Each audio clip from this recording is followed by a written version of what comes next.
चलिए हमारे प्यारे दोस्तों, आप सभी को मगध क्लासेस के YouTube चैनल पर बहुत बहुत हार्दिक रूप से स्वागत है। थोड़ा सा एक बात पर चर्चा करेंगे कि अभी प्रधानमंत्री के कैबिनेट ऑफ मिनिस्ट्री ने एक फैसला लिया है डेपुटेशन से संबंधित, और जिसे कहते हैं प्रतिनियुक्ति, उसी से संबंधित है। इसमें थोड़ी सी हम चर्चा करना चाहेंगे, जो आपके सामने स्क्रीन पर दिख भी रहा होगा। कहा जाता है कि अभी वर्तमान जो सरकार है, केंद्र सरकार, वो राज्य सरकार के जो अधिकारी होते हैं, जो आईएएस आईपीएस रैंक के, आईएफएस रैंक के जो अधिकारी होते हैं, उनको प्रतिनियुक्ति पर डेपुटेशन के लिए आवेदन निकालती है, और आवेदन भर करके आईएएस लोग वहां जाना चाहते हैं केंद्रीय प्रतिनियुक्ति में। उसी पे मैं चर्चा करने जा रहा हूं। हुआ क्या है कि केंद्र सरकार और राज्य सरकार के बीच में विवाद उत्पन्न हो गया है। रीजन क्या है जो मैं बता दूं।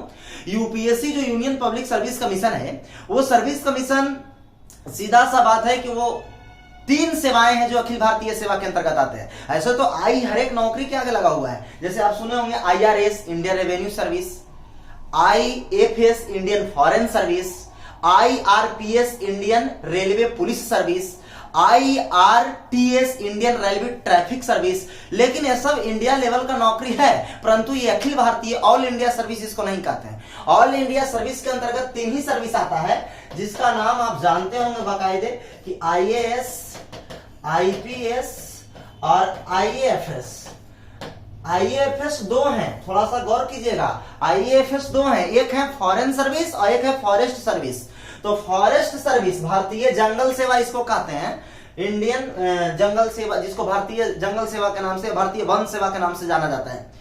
दूसरी बात, इंडियन पुलिस सर्विस जो है और इंडियन एडमिनिस्ट्रेटिव सर्विस जो है, इसको आप लोग कलेक्टर के रूप में, डीएम के रूप में नियुक्त करके ले जाते हैं, और इसको एसपी के रूप में। ये दोनों लाइन ऑर्डर को मेंटेन करने वाली बॉडी होती है। ये लाइन ऑर्डर को मेंटेन करती है जिला में कलेक्टर साहब और एसपी साहब। बाकायदे दोनों ऐसे पोस्ट होते हैं जो किस तरीके से कानूनी व्यवस्था को बनाए रखना है, इस पर विचार विमर्श करता है। मैं आपको बता दूं कि केंद्र सरकार पूरी तरीके से सुसज्जित कर करके आईएएस आईपीएस को कैडर अलॉट करता है कि राज्य में जाकर के काम करिए। फिर राज्य भी अलग से उसको ट्रेनिंग देती है अपने राज्य के हिसाब से, ना कि केंद्र उसको ट्रेंड करके आईएएस को भेज देता है और उसको जो है कि हम अपने पास रख लेंगे। नहीं, उसको अपना जो है ट्रेनिंग करवाती है अपने क्षेत्र के हिसाब से, क्योंकि भिन्नता और विविधता के आधार पर, डाइवर्सिटी के आधार पर वहां के कार्य प्रणाली में भी डाइवर्सिटी होती है, विविधता देखी जाती है, जिसके कारण ट्रेनिंग राज्य सरकार अपने स्तर से भी करवाती है। हो सकता है कि अगर बहुत सारे आईएएस आईपीएस अधिकारी ऐसे होते हैं जो चाहते हैं कि हम केंद्रीय प्रतिनियुक्ति पर दिल्ली चले जाएं, ऐसा भी होता है। तो क्या होता है कि केंद्र सरकार जो है अपनी आवेदन निकालती है, और निकालती है कि हमें इतने आईएएस आईपीएस की जरूरत है। अरे केंद्र सरकार का तो कोई ऐसा बॉडी है नहीं, राज्य सरकार, राज्य से ही तो केंद्र बना है। तो सिंपल सी बात है कि वो नोटिफिकेशन निकालती है। आईएएस आईपीएस जो काम करते हैं राज्य में, वो क्या करते हैं कि अपनी आवेदन फॉर्म डालते हैं। लेकिन आवेदन जब डाल दिए कि मैं केंद्रीय प्रतिनियुक्ति पे आना चाहता हूं, केंद्र सरकार में under secretary, joint secretary, cabinet secretary, जितने भी पोस्ट हैं, उस पोस्ट पर हम कार्य करना चाहते हैं।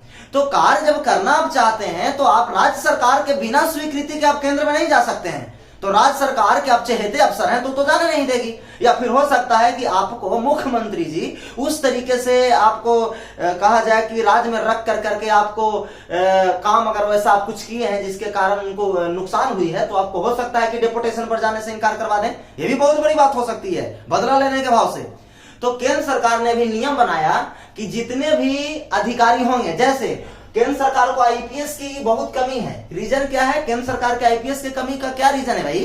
तो आप देखिएगा तो अभी सीबीआई में बहुत सारे आईपीएस जांच करने के लिए उनको नहीं मिल रहे हैं।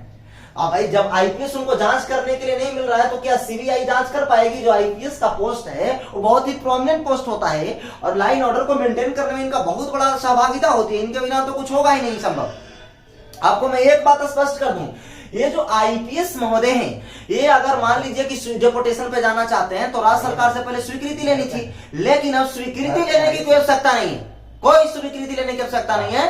केंद्र सरकार जिसे चाहेगी कि मुझे फलाना अफसर चाहिए, आपके जिला के फलाने एसपी और डीएम को मैं लाना चाहता हूं, तो लेके चला जाएगा। आप ही बताइए कि हम उसको ट्रेंड करें, हम उससे काम करवाएं, और आप जब चाहिएगा लेके चल जाइएगा। इसी को लेकर के केंद्र सरकार और राज्य सरकार के बीच विवाद है। अब हो सकता है कि मेरा जो आईएएस है वो चहेते है, वो काम अच्छा कर रहा है और उसको आप मांग रहे हैं, तो हम किस हिसाब से देंगे? हमारा मुख्यमंत्री के कार्यकाल में भी एक अपनी अधिकार क्षेत्र है, क्योंकि मैं फेडरल स्ट्रक्चर है, भारत के संविधान जो है फेडरल स्ट्रक्चर के सिद्धांत पे कार्य करता है, ये जो संघात्मक संघवाद के सिद्धांत पे कार्य करता है। जब संघ है ही, इसका नाम ही है संघ, तो भाई साहब आप राज्य सरकार को क्यों दबाव डाल रहे हैं इस तरीके के करने का?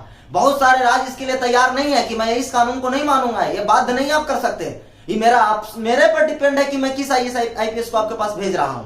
तो फिर कुछ राज्य सरकार कह रही है कि जब ऐसा आप कर रहे हैं तो हमको UPSC के अफसर क्यों देते हैं? छोड़ दीजिए, हम नहीं लेंगे आपसे अफसर, आपका अपना अफसर घर रखिए। हमको BPSC के थ्रू हम, या फिर जैसे हर एक स्टेट का अपना PCS होता है, जैसे बिहार का BPSC है, यूपी का UPPSC है, मध्य प्रदेश का MPPSC है। अब बताइए कि जब BPSC के सहायता से हम SDM के लिए पद को रिक्त करते हैं और SDM की बहाली करते हैं, जो बिहार प्रशासनिक सेवा के अधिकारी होते हैं, वहां भारतीय प्रशासनिक सेवा के अधिकारी आप दे रहे हैं, तो हम बिहार प्रशासनिक सेवा के अधिकारी रख रहे हैं, नियुक्त कर रहे हैं, और हम SP के जगह पे डिप्टी SP की नियुक्ति कर लेंगे। आप अपना अफसर घर रखिए, और फिर कुछ दिन के बाद 10 वर्ष 15 वर्ष 20 वर्ष जब कार्य कर लेते हैं, तो आप देखिएगा कि SDM को DM बना दिया जाता है, यानी उसको IAS काडर अलॉट कर दी जाती है। इसका सीधा सा अर्थ है। और फिर जो है डिप्टी SP को SP बना दी जाती है, इसको IPS काडर जब अलॉट कर ही दी जाती है, तो फिर आपका हम अफसर क्यों रखें?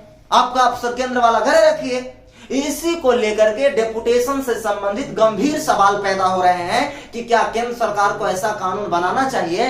केंद्र सरकार जो है इस तरीके के कानून में क्या निर्णय लेना चाहता है, आपको मैं बता दूं कि जो आप देख रहे हैं IAS और IPS की जहां तक बात होती है, तो उसमें एक चीज महत्वपूर्णता होती है कि बहुत सारे लोग ये कहना चाहते हैं कि हम जिला में कलेक्टर के रूप में कुछ दिन कार्य करने के तत्पश्चात जीवन में 30-35 वर्ष के बाद हम ज्वाइंट सेक्रेटरी, कैबिनेट सेक्रेटरी, जो है upper secretary, additional secretary, principal secretary के पद पर जाते हैं, वो अंडर सेक्रेटरी के पद पर जाते हैं। वो पद बहुत ही प्रोमिनेंट होता है। जिला पदाधिकारी तो उनके सामने बच्चा है, वो छोटा बच्चा है, बउआ है, जन्म लिया है, DM जन्म लेकर के खड़ी होता है, उसके सामने सेक्रेटरी खड़ा होता है तो बउआ लगता है। तो समझ लीजिए कोई भी सेक्रेटरी बनना चाहेगा केंद्र में।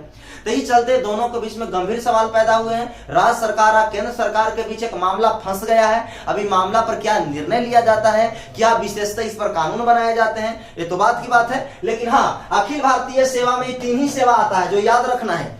कहीं भी इसका ट्रांसफर करवा के केंद्र सरकार काम ले सकती है।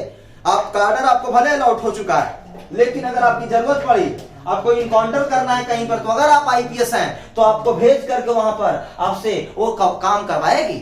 ये चीज को ध्यान रखना है। ये बहुत ही जवाबदेहिता और उत्तरदायित्व वाली पद है, रेस्पॉन्सिबल पद है। इस पद को गंभीरता से लेना चाहिए। तो मित्रों, ये डेपुटेशन पर विवाद हुआ। ये करंट अफेयर के टॉपिक में जो है कहा जाता है कि जुड़ता भी है, और ये किस तरीके से सरकार का निर्णय है, सरकार का निर्णय भी गंभीर मुझे दिखाई पड़ती है। तो इसके तत्पश्चात मैं इस टॉपिक को यही समाप्त करता हूं। आपको बहुत बहुत धन्यवाद।